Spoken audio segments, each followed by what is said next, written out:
Hi everyone, it's Tom and Christiana here. We wanted to let you know that 24 hours after this episode was released, TED Countdown concluded, and it concluded with a very special release and announcement. Count us in.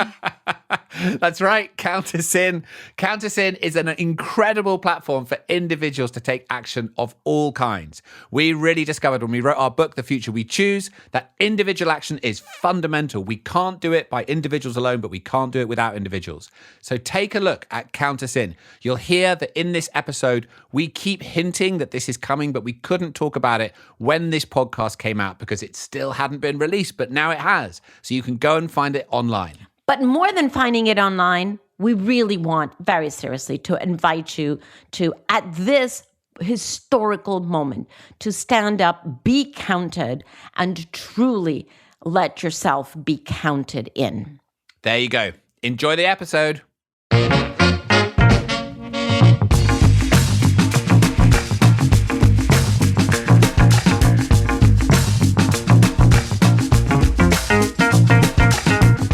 And welcome to Outrage and Optimism. I'm Tom Rivik-Karnak.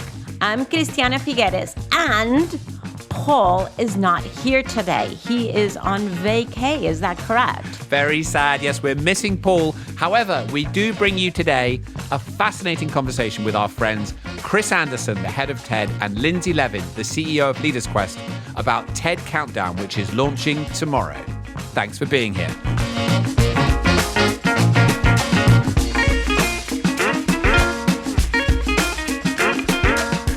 So, Christiana, this being a week without our friend Paul, but we do have Chris and Lindsay, and we're going to bring our listeners a special episode where we're just going to dive in a minute to this conversation that we had with them this week about TED Countdown, which launches tomorrow. I know, it's so exciting, right? We've been working on this for almost a year. No, in fact, more than a year, because we announced it in December, but we had already been working on it before.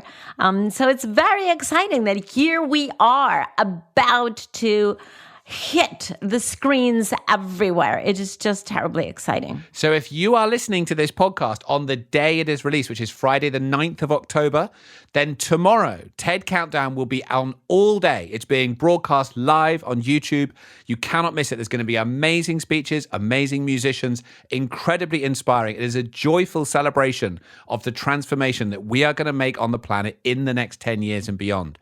Do join us. So we know that the internet waves are very, very busy and very crowded space there, but this is very easy to find. Just type in TED Countdown, and we are absolutely sure that you will enjoy this. You will be informed, you will be inspired, you will be motivated. TED Countdown. Do join us. And if it's after the 10th of October, it is all available to listen again. So we really hope that you do that. And we will be back next week. Here's the conversation with Chris and Lindsay. We hope you enjoy it.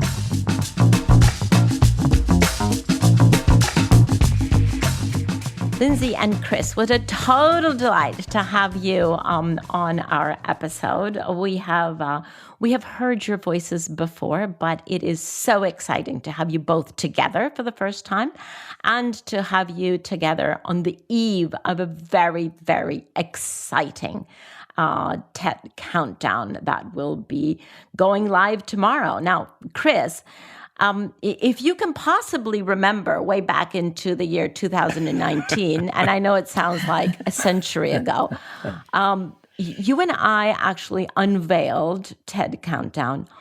I will remind you, on a live stage, physically, we were both together in proximity to each other with a live audience in your wonderful TED studio. And it just feels like it was such a different reality. But the exciting thing is that despite everything that has happened unexpectedly since then, we have continued to march forward with this exciting planning of TED Countdown. And in fact, it's become even better. So I wanted to hear from you first, Chris, before I turn it over to Lindsay, because if I remember, we had a very bold, really ambitious goal. And we said we want to build a better future by cutting greenhouse gas emissions in half by 2030, which is what science demands, in this race to a zero carbon world by 2050 at the very latest. And we were very clear in saying what this is doing is not just reducing emissions, but perhaps just as importantly, or even more importantly, what we're doing is we're building a world that is safer, cleaner, and fairer for everyone. So that was our goal.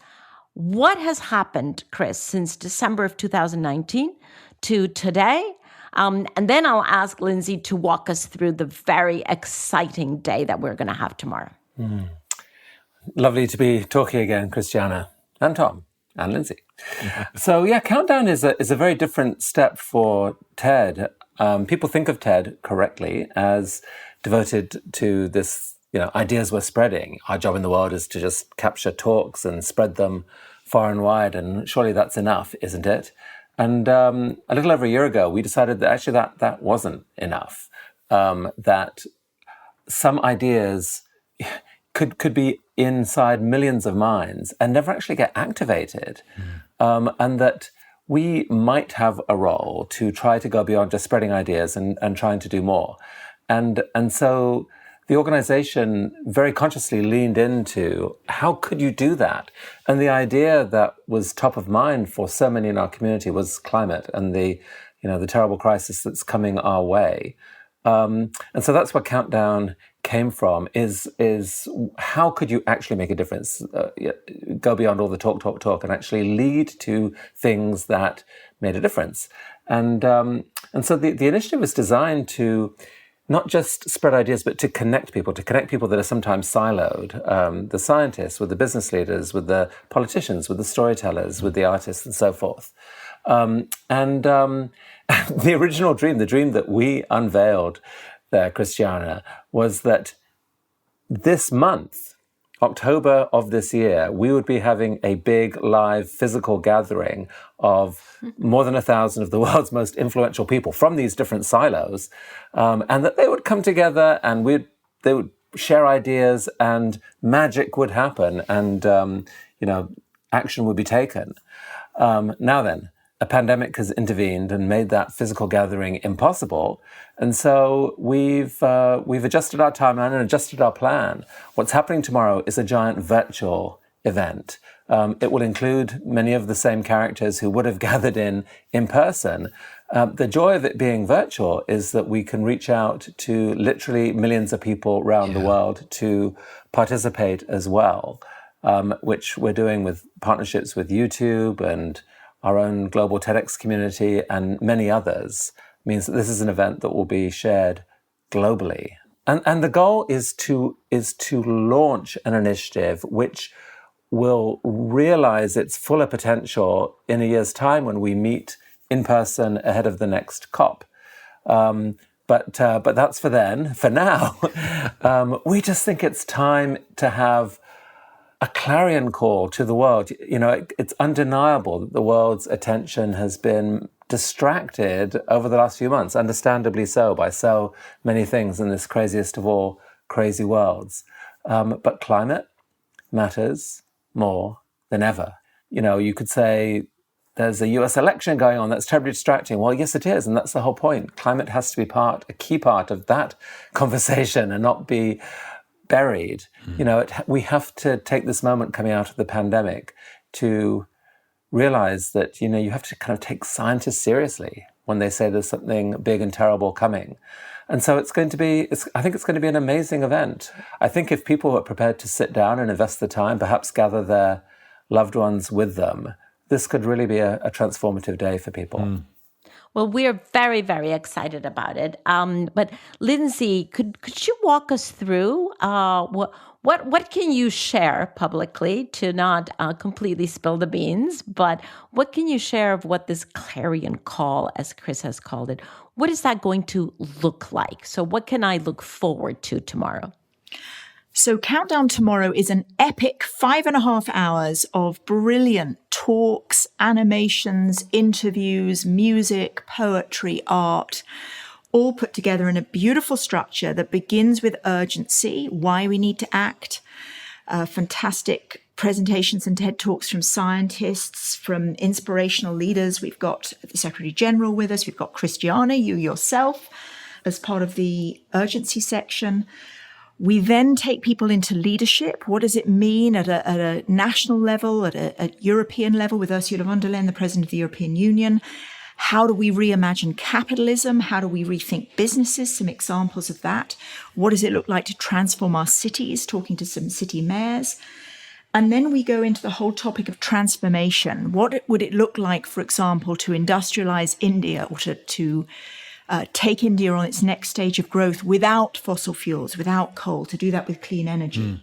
What would it look like to end the internal combustion engine and move to fully clean transportation at a much faster rate than people currently imagine is possible? What does it look like to prioritize the development of Africa as we think about our world going forward? And then breakthroughs. What are the breakthroughs we need in cement, in steel, in innovation, in how we take new ideas and scale them up and commercialize them across the world? And Prince William, who has just launched his Earthshot Prize, will be with us. He's done a beautiful, beautiful TED Talk all about the concept of breakthroughs. And finally, action. What does it mean for us to step up as individuals? What is within our power? It turns out there's lots of things that are within our individual power, as well as voting, as well as making our voice count at work, in our cities, in our homes, and really making sense of that for people.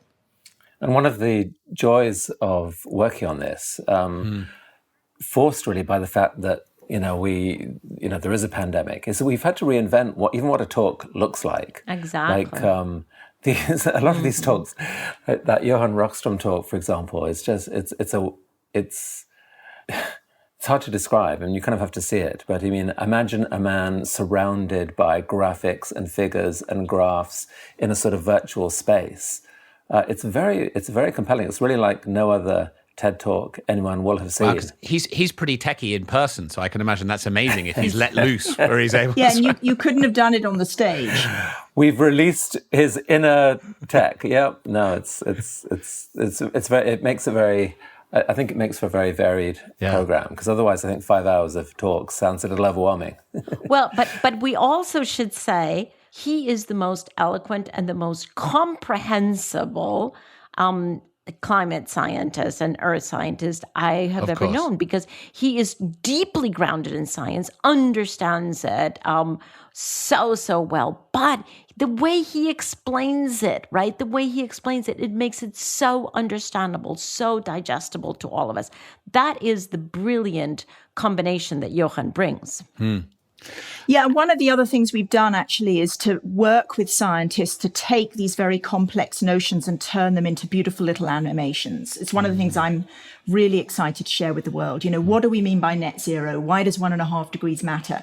Turn that into a 1-minute segment based on science, that where everybody can watch it and come away saying, oh, I get it. I understand what we're talking about now. Yeah. Can I ask, because I mean, it's so fun for me, and I know for Christiana as well, and we've been sort of like, this has been our day job for many years, being in climate. And of course, both of you have been very involved in climate, but with other hats on as well. And now you've kind of gotten involved here, and we've been privileged to kind of have a bit of a view inside the tent in terms of what's creating. And one of the things that I'm really excited about is it feels different. We've seen many climate summits that have come and gone, and they kind of have a slightly heavy feeling about them. There's often many of the same, actors there. That's not to take away from the great breakthroughs that they can deliver. But this feels like it's really pivoted from this sense of shared burden to this kind of exciting possibility and opportunity of this regenerated world we can create. It feels joyful to me at this point, and I really hope it turns out to be that way tomorrow. Do you sort of resonate with that as an assessment of what you've created here and what you hope will happen? Absolutely.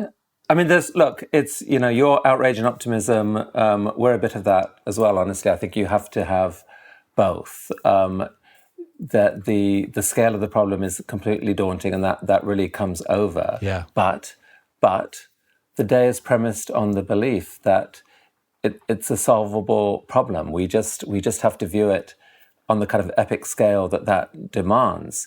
And so, yes, the content is trying to help weave together a critical mass of humanity to unite towards doing this, so much of TED has been, like you can have the best idea in the world, but if it's not accessible, if it's not really communicable, if it doesn't move from one mind and explode in someone else's mind, then nothing happens. And so to try to find the language and the way to make this understood and relevant and inspiring, that's definitely, I guess, part of the craft. And you do that by not just having sort of left brain analytical talks that just focus on the science, but including talks that feature beautiful aesthetics and music and art and that speak to the soul. That it's the mix that has to happen, I think. And the additional piece that is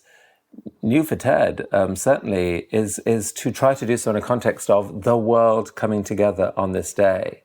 There's as you both know, so many things can only happen if you persuade other people that other people can see and believe that it can happen. There's this critical mass of us all seeing that there is global interest in something and persuading each other to raise our damn level of ambition. And it's in that process that you can build hope, because the actions that actually need to be done are truly daunting. I mean, it really is hard. And it only takes a few sort of people to say, "Ugh, that'll never happen," to put a very big damp blanket on it. Enough of blankets, whether damp or pollution blankets or whatever they are. Let's be off with them and have a bit of hope and a bit of self-belief that humanity is capable of doing this if we can collectively make the right attitude shift. I think the other thing is we've very much made this a big tent. It's right. We've got lots of people like you all who've worked for decades on this subject. And then we've got other people who are typically not heard from or who come from different spaces, because we do need everybody. And the other thing that's really shaped it is when we set out on this, it was all about solutions. So what we're trying to present is how we solve this. And, you have to start with the alarming science and the alarming state of the world, but then to move into kind of relentlessly pursuing solutions, I think has really energized people. You've spent a long time now, particularly Lindsay, right in the weeds amongst the solutions, dwelling with that for months, right? What do you come out of that with? How do you feel about this great shared challenge that we're now facing, having dwelt with all of that risk and all of that opportunity and possibility? Yeah, I mean, well, it evidently is very urgent, and it evidently is about changing pretty much everything we do and how we do it. And that is exceedingly daunting. So, I'm under no illusions about that. But I do think that there's real movement going on. I mean, I think, it's no accident. Here we are in 2020. We've got so much evidence all around us that we need to live life differently. We need to organize ourselves differently. And so I have a great sense of possibility of people, ordinary citizens, as well as people who are leading companies and leading cities and leading communities, recognizing that we really have to, make substantial change. I think the other thing that's really striking is that because it is about, changing how we do business, changing how we invent new products, etc., it does require collaboration on a level that we've not seen before. And I think this involves honing some new skills. It involves, stepping up in ways that people typically don't. But there's a great willingness, and there's all sorts of people coming together, and you can pick examples all over the world to illustrate that. And that's part of what we're trying to shine a light on. So my sense is if we could step out of our day-to-day, which keeps us so busy with all these details. If we could step out and figuratively, if you will, sort of fly over the reality that we have right now and try to put words to what we are seeing. My sense is that tomorrow is going to be a real anchor in many shifts that are occurring at the same time. We are beginning to shift from looking at climate change as only a responsibility to looking at a responsibility undoubtedly, but also this huge, unbounded opportunity, the contours of which we're only barely beginning to understand. So I think it is so exciting because if you look at this from a perspective of, call it the evolution of humankind, if you want to go to the largest, it's an incredible moment in time in which we're truly stepping up to a better self, isn't it? Yeah, I think it is. I think we owe a huge debt of gratitude to the youth of the world. Yeah. A year ago, every news report seemed to be about youth marching and determined to bring this issue to people's attention. I really think they did that. And I think even though any individual kid may not have that much power, they collectively changed a bunch of adults' minds, including the adults who run some of the world's biggest companies, who seem in the last year to have just collectively decided that enough of excuses. They just are going to have to recognize a new reality and adjust to it. And that is why I think it's possible to really believe that some of the solutions coming are real, that you've got this paradoxical situation where business is the problem, and probably business has to be a big part of the solution. I mean, that's where the bodies are, the money is, the power is to really make a change. And so seeing this journey whereby some of the world's worst polluters are either realizing they have to get their act together and change their business, or they're just being disrupted and shoved out of the way by people who are ready to do that. That's an exciting process to see. And I think we've seen that happen again and again. There'll be stories tomorrow on exactly how that is happening in practice in some of the world's biggest companies. So that's a really cool thing. And I think the other thing that's really joyful is a growing understanding of just, the role that nature can and must play in helping us win this battle. Yeah. That instead of viewing nature Truly. as this exploitable resource that we make money of, it's actually it's our home that we must treasure, and if we give it a chance, nature will play an absolutely crucial part in starting to absorb more carbon and make it possible to genuinely imagine a net zero world before 2050. So there's lots of beautiful content about that again tomorrow, both from a scientific perspective, also to some extent from an artistic perspective. I mean, it's about both showing people how this can happen and why they can embrace it with joy. And I think both those elements are there. Yeah, it's very much about what it is to be human. And I think we're at an extraordinary moment. I would agree with you, Christiana. I do think we've needed a level shift in our consciousness or in our awareness of who we are and how we're connected to everything else. And in some ways, Mother Nature is conspiring to challenge us to do that right now. And in all sorts of ways, all the different things that are going on, be it, health, be it pandemic, be it the sort of political stresses, be it these tensions between generations.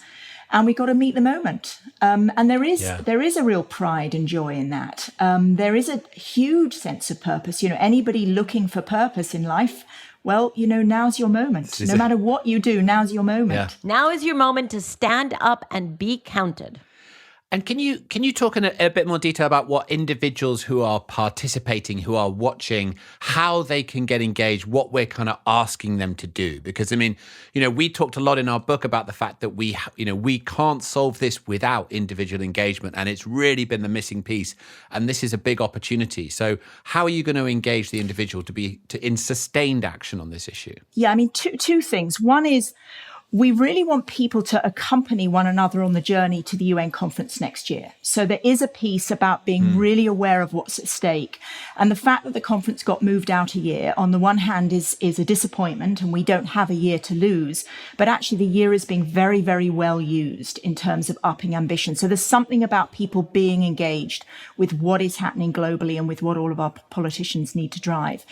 But the other thing is that's been very exciting is early on, we started to look around at what was happening in terms of citizens' movement, citizens' engagement, equipping individuals with what they can do, with what every one of us, depending on our different lifestyle and where we live and how we live, what it is we can do. And we've ended up coming together with a group of others, a whole bunch of different organizations who will each individually working towards a plan to activate citizens. And tomorrow we will launch that plan together as one big unified campaign with 16 different steps that people can take, with a way of counting your steps, with a way of choosing your steps, with a way of seeing how the changes I make in my life add up to a difference. The way the changes that my community makes can add up to a difference. So a way for people to individually engage. And we're super excited about that. And it's the product of a huge effort across organizations where people came together and said, look, we can't have competing initiatives here. We actually need one, and we got to be super bold about it. And that launches tomorrow. Amazing. I think it's a day for people to gather their loved ones together and watch together if you possibly can. I mean, it's a lot of time, and we all are sick of virtual experience. But I mean, this is the most important issue of our lives. And I really think this has the chance to be a transformational day. If, for example, you could gather family, watch together, because so much of the elements of change have actually happened by being intergenerational, for example. And yes, as the two key pieces are one, deeper understanding, but then what do you do with that? And there's actually far more that people can do than simply the way that they control their own lifestyle, their own spending, for example. And we'll be pointing to some of those things tomorrow. But think, for example, of yourself perhaps as an employee, and imagine what a group of organized employees could do in a company. They have already. Yeah. There's so much more that could happen there. Imagine what you could do as a citizen of your town or city. There's so much exciting happening there. So it's all about connecting the dots from here is a way forward to here's how we could connect with each other and make something truly amazing happen. We all play so many different roles in life, right? Depending on who we're interacting with, whether it's family up or down the generations or across to partners, or whether it's in our professional lives or political engagement. We play so many different roles. And the point is that we can actually use every single one of those roles to exert our influence for change. And by doing that, we're actually exponentializing, if that word exists, exponentializing what can actually be done. And that is so exciting, because somehow we tend to think, oh, well, I'm only one little person, and what can I do? And I think, tomorrow is going to be so exciting, because it's a huge, yes, it's about learning about climate. It's learning about all of the sectors. But more than anything, it's about learning what each of us can do, sitting right there in the roles that we are each playing. How do we exponentialize our impact in order to be able to make the transformation that we need to make in a timely fashion? Because there is that little thing about timing, right? We can make changes, but we have to make them within the time frame that science demands, or otherwise it's for naught. Yeah. Now, speaking of exponentializing, I mean, it's going to be amazing, and it's kind of a beginning, right? Because it's both the end of the first period, but it's the beginning of the next phase all the way through to COP. So we have a question we always like to ask our guests at the end, but just before we do, I wonder if you could just tell us what happens next after tomorrow. Sure. Maybe I'll kick off. So this is phase 1, and so far we have 2 more phases. I don't know whether there'll be more after that, but phase 2 is really between now and next fall, the COP. meeting, when we're working very closely actually with a lot of the folk in the COP team and beyond to try to accelerate, what people call the race to zero. So can we help get many, many more companies signed up at an accelerated rate? Small companies, large companies committing to science-based targets to transform their businesses to become net zero. Can we do the same with cities? Can we do the same with communities? So we're really getting behind all of the amazing initiatives that others are already driving and trying to give voice to that and help accelerate that. So that's one piece. And that also involves some detailed work in certain sectors where innovation's needed at a faster rate, where we need to scale at a faster rate. So a big effort to get behind the work on the road to COP. And then next October, we will have a summit supplemented by hundreds, in fact, I hope thousands of TEDx events. And I'll let Chris describe that. Well, one of the most amazing things about TED over the last few years has been seeing 3,000 teams around the world wanting to build their own communities, share ideas and so forth. And many of them are so motivated by this issue, by climate. And so, yes, they're finding lots of ways to engage with local communities, with local city mayors, with local initiatives, and to share those and build support locally. And I'd add just that the key to this notion overall is trying to break people out of their silos. There are initiatives that you can dream of that will move faster if the politicians and the business leaders and the policymakers and so forth are all talking to each other. One of the things we've talked about a lot is how to accelerate the end of the internal combustion engine. You can press politicians to do that, but how much more powerful would it be if you also had a bunch of people, perhaps inspired by YouTube videos, saying, I won't ever buy an internal combustion engine. Yeah. If you have other, innovators showing a greater pace of innovation, you maybe have a couple of business leaders saying that they will take the lead, and so on and so forth. You can those connecting dots can create a virtuous cycle that builds belief that that we can just bring that forward 5 or 10 years earlier than it would otherwise happen. That 5 or 10 years makes a huge difference. And I think in lots of different areas, there's a chance to do something like that. So we don't want people to think of Countdown as something new. It's an attempt to connect dots. It's an attempt to just create a platform that lots and lots of people who have been doing this work for years and years can be part of, to find a way of recognizing their work and amplifying it and making connections so that there's a catalytic effect. Well, Lindsay and Chris, we usually end our episodes with asking our guests, are you outraged or optimistic or anywhere in between? Because we do see that these two actually are connected and helpful to each other.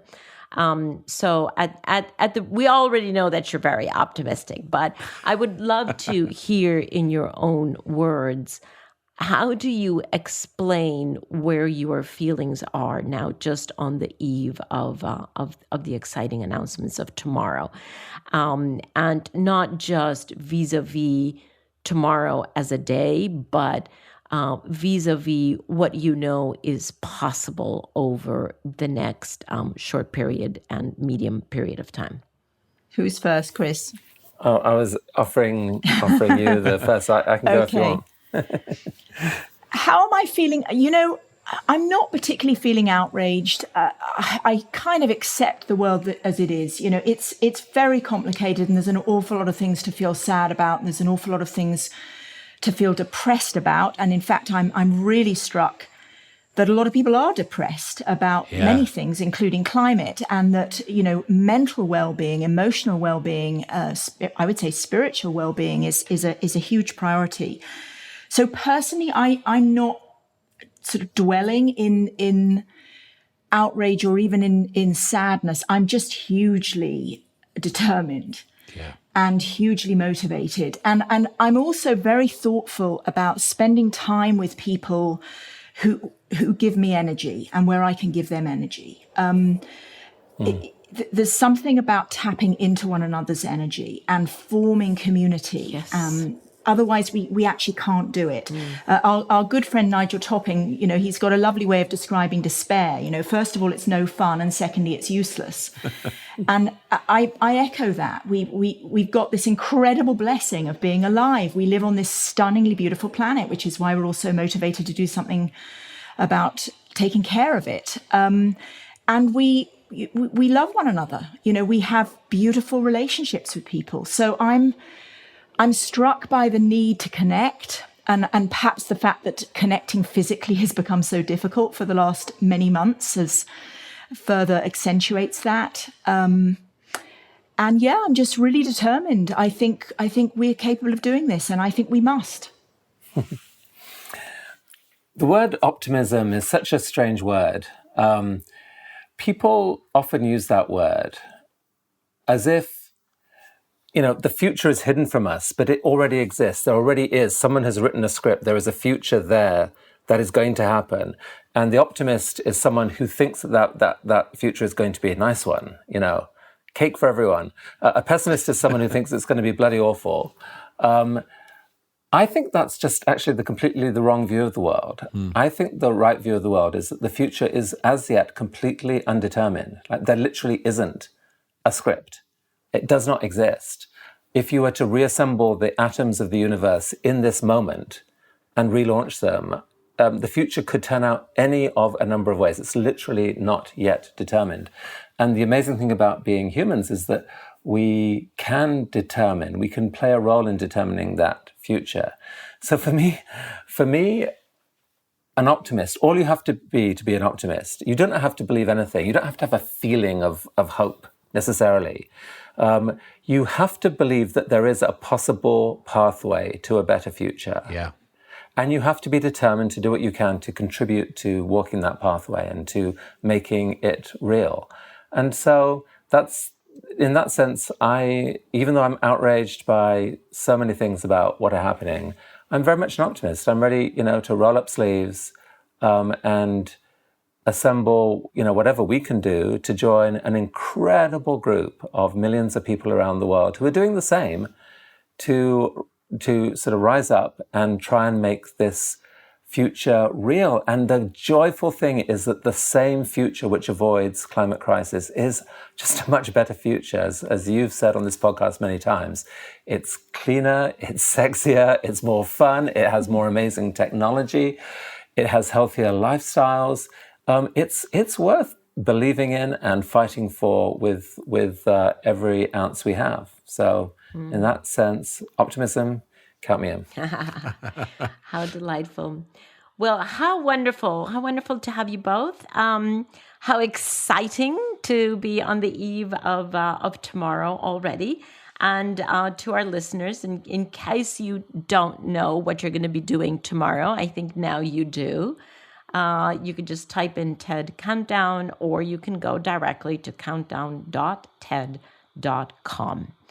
And as Chris and Lindsay have said, do gather your family and send out little invitations to everyone because it is going to be truly transformational, exciting. You will be talking about these presentations for days to come.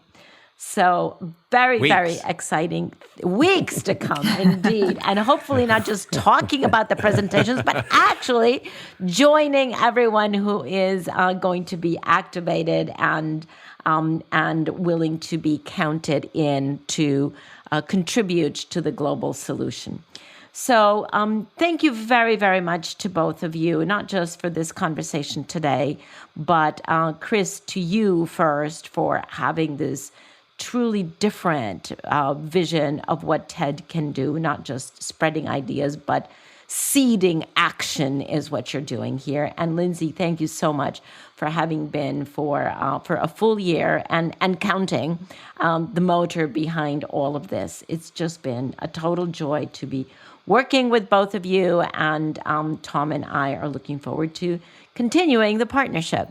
Thank you both. Thank you both for your inspiration too. Thank you. Bye. Bye. Bye-bye.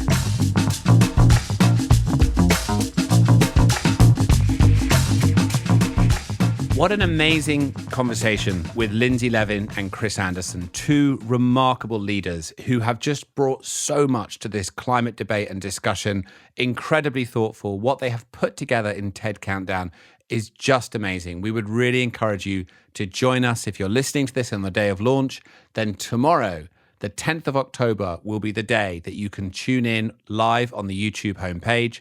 Anytime after that, please find all the recordings at countdown.ted.com. Now, as ever, we have an amazing piece of music for you today. And today is really something special.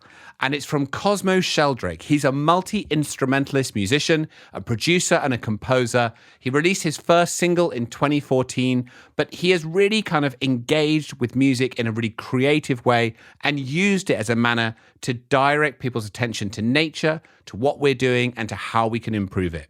He actually provided the responses to the questions that we sent him in audio form. So we're going to cut directly to Cosmo replying to those. I feel incredibly old. I know Cosmo's dad, Rupert Sheldrake, is a super thoughtful and amazing scientist who has written an incredible book with these amazing titles, like things like Dogs That Know When Their Owners Are Coming Home. He's one of the most thoughtful and creative scientists I've ever come across. And his son is clearly just the same. So here's Cosmo explaining the motivations behind this music. And then we'll go after that to his beautiful track, Cuckoo. Hope you enjoy it. Hope you enjoyed this week's episode. We'll see you next week. I think that art has an enormous role to play during a climate crisis. I think often it's the role of art and artists and musicians to try and create embodied experiences or things that can transcend mere regurgitation of facts and figures and connect people on a spiritual and emotional, physical and intellectual level to the reality of what's actually happening. I think people can often just be overwhelmed into a kind of state of apathy. And art and music, I think, can help snap people out of that state. Although I think art's not just there to help communicate the science or reflect other ideas. I think it is also fully capable of making meaningful and valid statements about the nature of reality itself. Like science, it's a method of communication and investigation and inquiry. I think there's also many places in which arts and sciences can collaborate and overlap.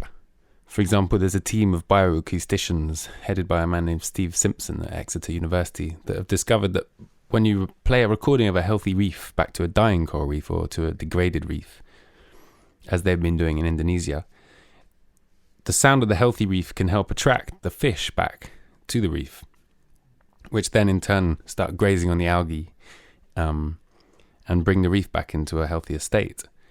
So by engaging with the acoustic landscape that we inhabit in creative and imaginative ways, I think we can enter into a kind of multi-species conversation that can have genuinely positive outcomes for the health of ecosystems.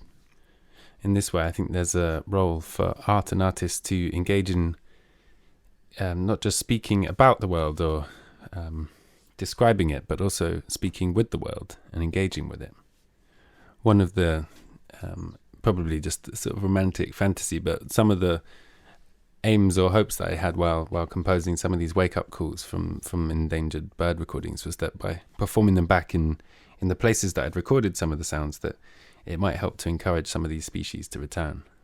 So I think arts and artists and musicians have a role not only to help communicate some of the issues that we're all facing, but also to do something about them in a practical and constructive way. This song's actually written by Benjamin Britten, but I decided to make a version of it. One, because I thought it was a stunningly beautiful song, but second, because it fit into, I've been making an album called Wake Up Calls, which is out on the 17th of September, composed almost entirely out of recordings of endangered British birdsong, as a way to try and, I guess, bring attention to some of this beauty that we're often unconsciously losing. For example, the cuckoo populations have declined by 50% in the last 15 years in the UK.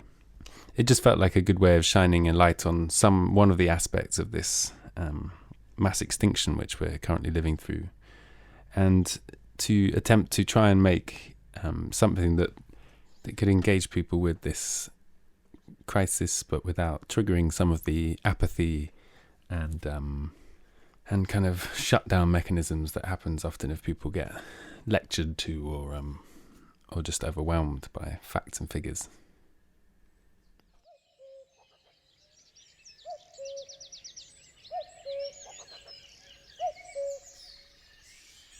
What do you do? In April I open my bell, in May I sing night and day, in June I change my tune, in July far off I fly, in August away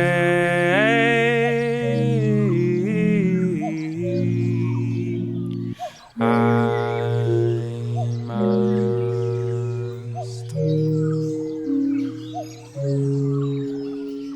What do you do?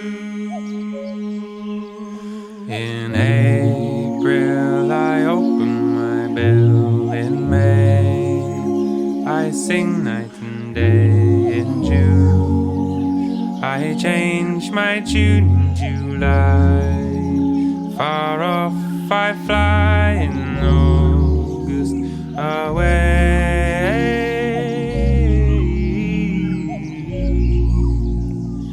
I must.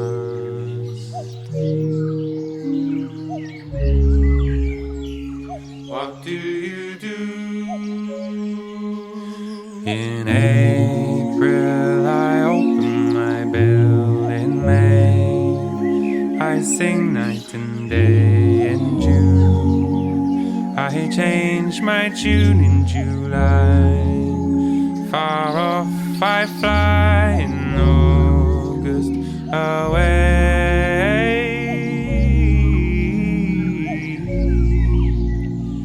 I must.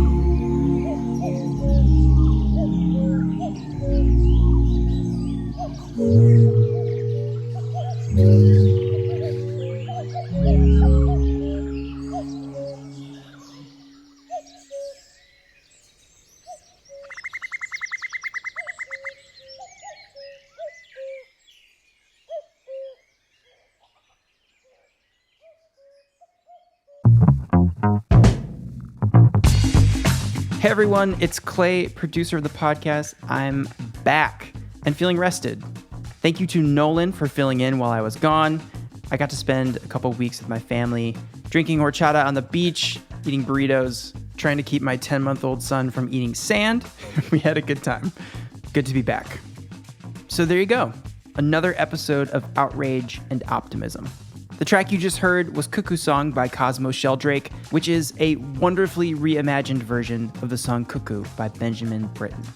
So I hope you gave that song a listen on some nice speakers or headphones, because there are some serious bass notes in there that, will shake a room if you have the right equipment. So if you just listen on computer speakers or just through your iPhone, I can't stress this enough. Please go back and listen to that song on some nice sound equipment.